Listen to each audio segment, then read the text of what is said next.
안녕하세요. 맛있는 부동산 지식 채널 부동산 맛집입니다. 구독과 좋아요 해주시면 더욱 알짜 부동산 정보들을 제공해 드리겠습니다. 최근 부동산 주택시장에서 가장 이슈가 되고 있는 분양가 상한제. 분양가 상한제가 무엇인지 궁금해 하실 텐데요.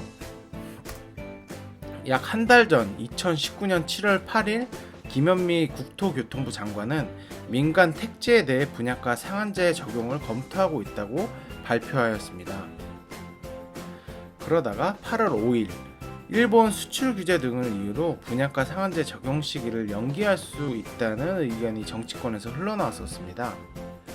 하지만 8월 12일 민간 택지 분양가 상한제에 대한 세부안을 발표하겠다라는 보도가 나왔었습니다.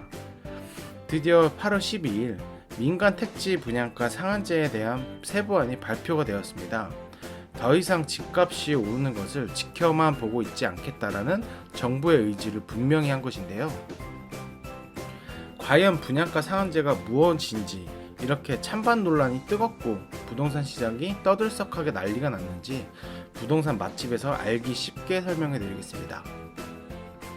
분양가는 건축비, 택지비, 적정 이윤으로 구성이 되는데요. 분양가 상한제가 실행이 되면 토지비용, 건축비용, 건설사 기본 마진을 기준으로 분양가를 책정하게 됩니다.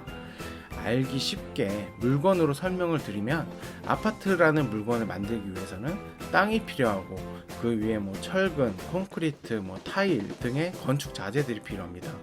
이러한 물건 가격들을 건설사에서 산정을 하여 분양가를 정하였었는데 분양가 상한제가 실시됨에 따라 정부에서 신규 아파트의 땅가격, 자재가격 등의 상한선을 정하여서 그 이하로만 분양가를 책정할 수 있게 만드는 제도입니다.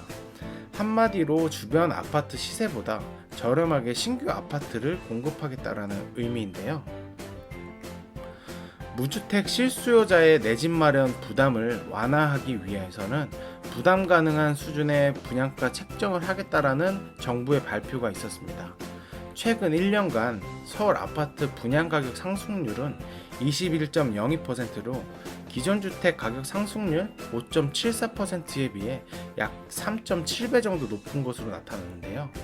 분양가 상승은 인근 기존 주택 가격 상승을 견인하여 집값 상승을 촉발하고 결국 실수요자의 내 집 마련 부담을 가중시킬 우려가 있다라고 정부에서는 판단하고 있습니다.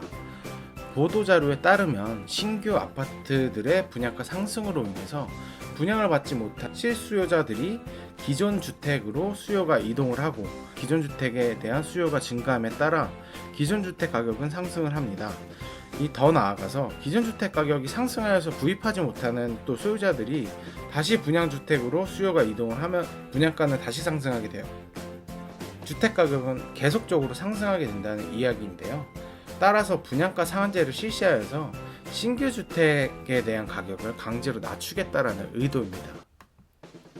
의도는 좋은 정책 같은데 왜 부동산 시장에서는 난리가 났을까요?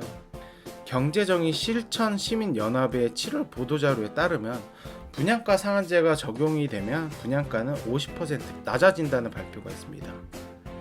기존의 민간 택지 아파트 분양한 가격을 분양가 상한제를 적용했을 때의 가격으로 다시 산출을 하게 되면 많게는 3.3배까지 높게 분양했다라고 발표를 했는데요. 그런데 분양가 상한제라는 게 과연 집값 안정화에 긍정적인 영향을 끼칠 수가 있을까요? 분양가 상한제를 반대하는 가장 큰 이유로는 공급이 줄어 오히려 집값이 상승한다는 의견입니다. 과거에 분양가 상한제를 실시하였을 때 공급 물량을 살펴보면 공급이 많이 줄어드는 것을 확인할 수가 있는데요. 재건축, 재개발의 분양가는 두 가지로 나눠집니다. 기존 주택을 소유하고 있던 조합원들의 분양가와 또 일반적으로 청약을 하며 분양을 받은 일반 분양가. 분양가 상한제가 적용이 되면 일반 분양가에 대해 적용이 되기 때문에 일반 분양분에 대한 매출이 감소하게 됩니다. 이는 조합원들이 더 많은 분담금을 내야 하는 상황이 오기 때문에 조합원들의 의견 합의가 어려워지게 되고 사업 진행에 차질이 생기게 됩니다. 이는 곧 사업 속도를 늦추게 되어 주택 신규 공급이 더뎌질 수밖에 없습니다. 건설사 입장에서는 사업 이윤이 감소하기 때문에 사업성이 뛰어난 단지가 아니라면 소극적으로 대응할 수밖에 없는 상황이 오게 됩니다. 이도 신규 공급이 제한적으로 이루어질 수밖에 없다는 것을 의미합니다. 주택 신규 공급이 줄어들면 주택 가격은 어떻게 변하게 될까요?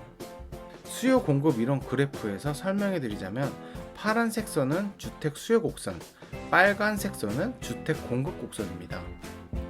수요 곡선과 공급 곡선이 만나는 A 지점에 적정 가격이 형성되어 있는 상황에서 분양가 상한제를 실시하게 되면 가격 곡선은 노란색으로 하락을 하게 되고, 가격이 하락함에 따라 노란 가격 곡선이 공급 곡선과 만나는 지점 C로 공급은 급감을 하게 되고요. 수요 공급과 만나는 지점 B로 수요는 급증하는 결과를 낳게 됩니다. 이는 부동산 주택시장에 신규 분양하는 아파트는 이른바 로또 아파트가 되어 C점과 D점만큼의 시세 차익을 얻게 됩니다.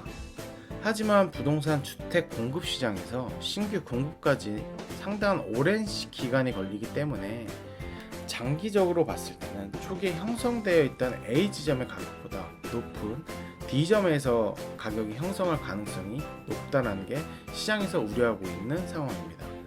정부가 좋은 의도로 분양가 상한제를 추진하고 있지만 그 정책 의도가 성공적이기 위해서는 충분한 공급이 이루어져야 합니다. 부동산 가격도 결국 수요 공급의 원리를 적용받으니까요. 어느 순간 시장에서 충분한 공급이 부족하다라는 판단을 하게 되면 앞서 보았던 그래프처럼 가격이 현재보다 더 높아지는 결과를 낳을 수도 있습니다. 주택 가격이 어느 방향으로 움직일지 한 치 앞도 알 수 없는 상황입니다. 집을 사자니 가격이 떨어질 것 같아 불안하고, 안 사자니 혹시라도 오르면 영영 구입하지 못할 것 같아 불안하고, 이러지도 못하고 저러지도 못하고 있는 상황인데요. 아직까지는 국내 경기가 불확실한 상황과 부동산 정책 발표가 시장에 어떠한 영향을 끼칠지 예상하기 어렵기 때문에 아직 부동산 시장은 예의주시하며 관망하는 것을 추천드립니다. 구독해 주시면 더욱 알짜 돈 되는 부동산 정보들을 제공해 드리도록 하겠습니다. 감사합니다.